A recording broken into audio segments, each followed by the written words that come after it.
அன்பு இரட்சகர் இயேசு கிறிஸ்துவின் நாமத்தில் வாழ்த்துக்கள். நீதிமொழிகள் 7ஆம் அதிகாரம்.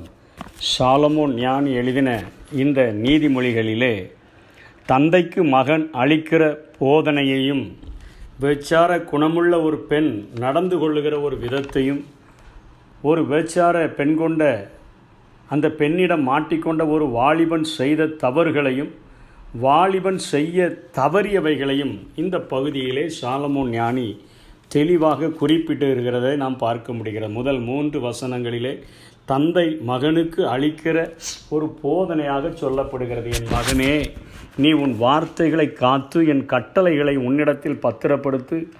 என் கட்டளைகளையும் என் போதகத்தையும் உன் கண்மணியைப் போல காத்துக்கொள், அப்பொழுது பிழைப்பாய்.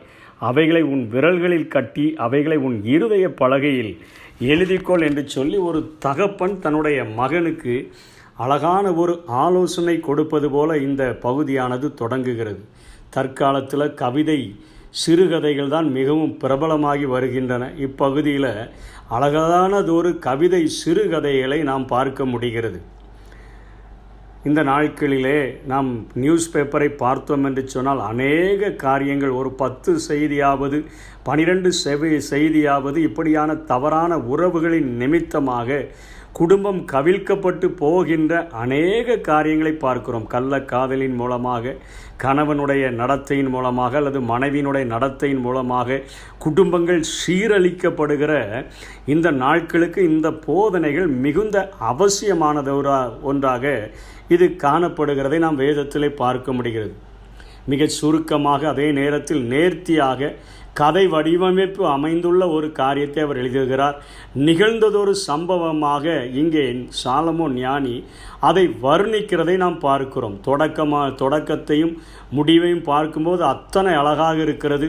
தொடக்கம் அஸ்தமன நேரம் என்கிற ஒரு தொடக்கத்தை கொடுத்து, ஈரலை அம்பு பிளக்கிறது என்கிற ஒரு கிளைமாக்ஸ், ஒரு முடிவை இங்கே சாலமோன் ஞானி குறிப்பிடுகிறதை பார்க்கிறோம். இங்கே புத்திசாலியான ஒரு பரஸ்திரி கணவனை உடையவள் என்று சொல்லி வசனம் 19 சொல்லுகிறாள்.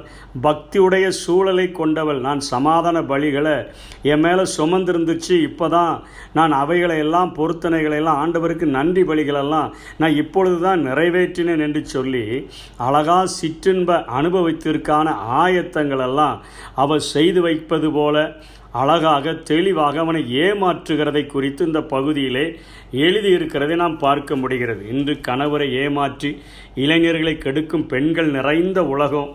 ஆண்களும் இதற்கு விதிவிலக்கு அல்ல. அவர்கள் பக்தி வேடம் போடவும் தயங்க மாட்டார்கள் என்பதை இந்த பகுதியிலே பார்க்கிறோம்.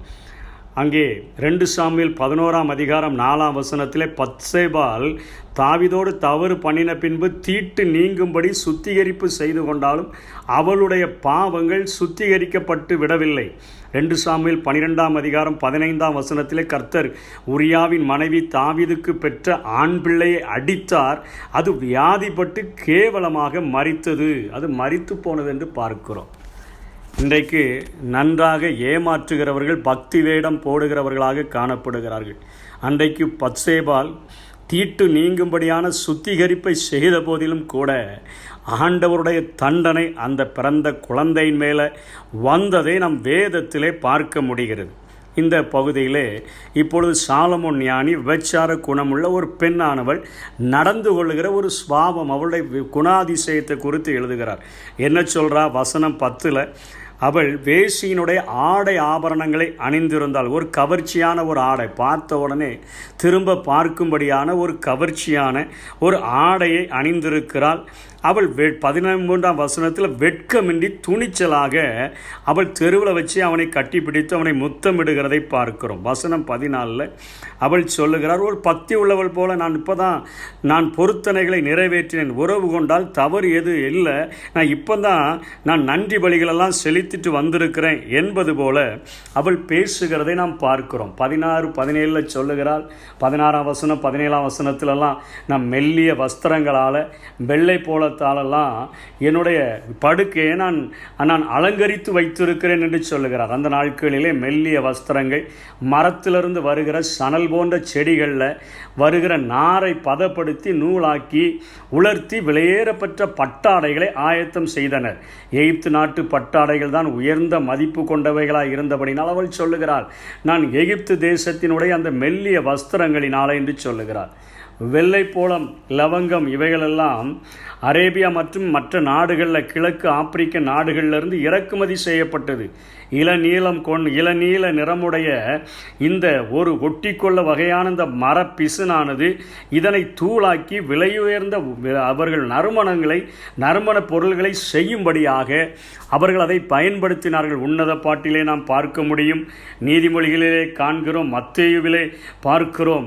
இவைகளெல்லாம் இந்த நறுமண பொருட்களினால உன்னுடைய படுக்கையை நான் அத்தனையாய் அலங்கரித்து வைத்திருக்கிறேன் என்று சொல்லி அவனுக்குள்ளாக இச்சைகள் ஊறும்படியாக அவள் பேசுகிறதை பார்க்கிறோம். இச்சைகளை அதிகரிக்கும் வண்ணமாக அவனோடு கூட இடைபடுகிறாள். வசனம் 18 அவர் ஓப்பன் காலிங்கே கொடுத்துக்கிறார். நேரடியாக விபச்சாரத்துக்கு அவனை அழைக்கிறார்.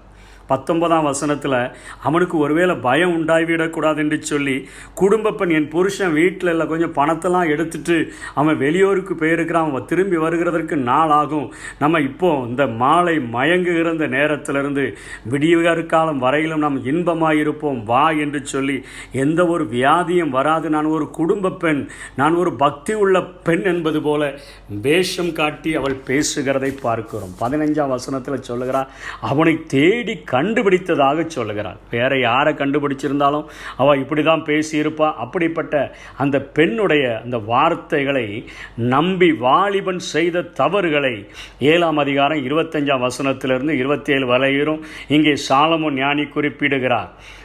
அவன் சோதனை ஏற்படக்கூடிய வழியின் வழியாக அவன் நடந்து போனது. அந்த வழியின் வழியாக இப்படிப்பட்டவர்கள் இருப்பார்கள் என்று தெரிந்தும் கூட அந்த வழியிலே அப்படி நடந்து போகிறான்.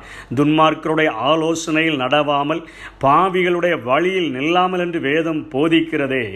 இங்கே அவன் அப்படிப்பட்ட வழியாக நடந்து போகிறவன் மாத்திரமல்ல, இச்சையை தூண்டுகிற வார்த்தைகளை கேட்ட பொழுது இச்சைகளுக்கு விலகி ஓடுங்கள் என்று வேதம் சொல்லுகிறது. யோசேப்பு அங்கே போத்திபாரினுடைய மனைவி அவனுடைய வஸ்திரத்தை பிடித்து இழுக்கும் பொழுது அவள் விட்டு ஓடி போகிறான். அந்த சொற்களை கேட்கும்படியாக அவன் நிற்கிறான். நின்று கொண்டு ஆசை வார்த்தைகளுக்கு இணங்கி அவளுக்கு பின்பாக செல்லுகிறான். அதனை அழகாக வேதம் பட்டியலிடுகிறது. ஒரு மாடு அடிக்கப்படும்படியாக செல்லுகிறது போல அவன் செல்லுகிறான். ஒரு குருவியானது தனக்கு முன்பாக வைக்கப்பட்ட வலையிலே விழுகிறதற்கு அவள் தீவிரித்தது போல தீவிரித்து அவன் விழும்படியாக அவன் போகிறான் என்று சொல்லி இங்கே அவனுடைய நிலைமையை, பரிதாப நிலைமையை குறித்து இங்கே சாலமோன் ஞானி குறிப்பிடுகிறதை பார்க்கிறோம். ஒரு மூடன் விலங்கிடப்பட்டு தண்டனைக்கு போகிறது போலவும் என்று 3 ஓமைகளை சொல்லுகிறார். இப்படிப்பட்ட பாவத்திற்கு அவன் செவியை சாய்த்து அவன் பின் செல்லும் பொழுது அவனுடைய நிலைமையை பார்க்கும்போது இவ்வளோ பரிதாபமாக இருக்குதுன்னு சொல்லி உண்மையாக நடந்த சம்பவத்தை போல சொல்லுகிறார். ஆனால் வாலிபன் செய்ய தவறியது என்னன்னா, ஆரம்பத்திலேயே தப்பித்து அவன் ஓடி இருக்க வேண்டும். இன்னும் அசுத்தமான இன்றைக்கு தப்புகிற வழிகளை பார்த்தோன்னு சொன்னால் இன்றைக்கு வாலிபர்கள் அசுத்தமான புத்தகங்களை படிப்பது, அசுத்தமான படங்களை பார்ப்பது, அசுத்தமான பாடல்களை கேட்பது, இவைகளின் நிமித்தமாக இப்படிப்பட்ட பாவங்களிலே சிக்கி கொள்ளுகிறார்கள். இவைகளை தவிர்த்தோம் என்று சொன்னால், அசுத்தமான எண்ணங்கள் நம்முடைய எண்ணங்களிலே உதிக்கும் பொழுது நம்முடைய சிந்தனைகளை கொள்ளுகிறதற்கு நாம் முயற்சி எடுத்தோம் என்று சொன்னால், பாவங்களை இழுக்கும் நண்பர்கள் நிறைய பேசி பாவத்தை இழுக்கும் நண்பர்கள் நமக்கு சிநேகிதர்களாக இருந்தாங்கன்னா அவங்கள விட்டு விலகி ஓடணும். ஒரு சில மணித்துளிகள் கிடைக்கிற இன்பத்திற்காக அதனால் கிடைக்கக்கூடிய பாவம், தண்டனைகள், ஆண்டவர் நிமித்தமாய் கிடைக்கிற வேதனை, ஆண்டவர் நமக்கு கொடுக்கிற மனஸ்தாபங்கள், மரணங்கள், இவைகளை நம்முடைய எண்ணங்களில் அதிகமாக கொண்டு வந்தோன்னு சொன்னால், இன்பத்தை நினைக்கிறதை பார்க்கலும் இதற்கு பின்பாக இருதயத்தை அம்பு பிளக்குமே, இவ்வளோ பெரிய காரியங்கள் என்னை நரகத்துக்கு, மரண அந்த வாசல்களுக்கு நேராக நடத்தி சென்று விடுமே, அப்படி என்கிற எண்ணங்கள் நம்முடைய சிந்தனைகளிலே தோன்றிக்கொண்டே இருக்கும் என்று சொன்னால், இவைகளை பாவங்களை விட்டு நாம் விலகி ஓடிவிட முடியும். இவைகள் எல்லாவற்றிற்கும் மேலாக நாம் ஆண்டவரிடத்தில் ஜெபிக்கிறவர்களாக, அவருடைய வசனங்களை தியானிக்கிறவர்களாக, அவரை ஆராதிக்கிறவர்களாக இருந்தோம் என்று சொன்னால் இப்படிப்பட்ட பாவங்களுக்கு நாம் தப்பிக்கொள்ள முடியும். ஒரு தந்தை மகனுக்கு அருமையான ஆலோசனையை சொல்லுகிறது போல இங்கே சாலமோன் சொல்லுகிற இந்த வார்த்தைகளை நம்முடைய இருதயத்தில் எழுதி கொண்டு வாழ்ந்தோம் என்று சொன்னால் ஒரு பக்தி உள்ள குடும்பத்தை இந்த உலகத்தில் நாம் ஸ்தாபிக்க முடியும். ஆண்டவரும் நம்முடைய குடும்பத்தின் மேல் பிரியமாய் இருந்து நீதிமானினுடைய பாதையை நடுப்பகல் வரைக்கும் அதிகமாய் பிரகாசிக்கிற சூரிய பிரகாசத்தை போல அவர் மாற்றிவிடுவார். அப்படிப்பட்ட கிருபைகளை தேவன் நமக்கு தந்தருள்வாராக. ஆமென். உமக்கு பிரியமானதை செய்ய எனக்கு கற்றுத்தாரும் தெய்வமே, உமக்கு பிரியமானதை செய்ய எனக்கு கற்றுத்தாரும் தெய்வமே.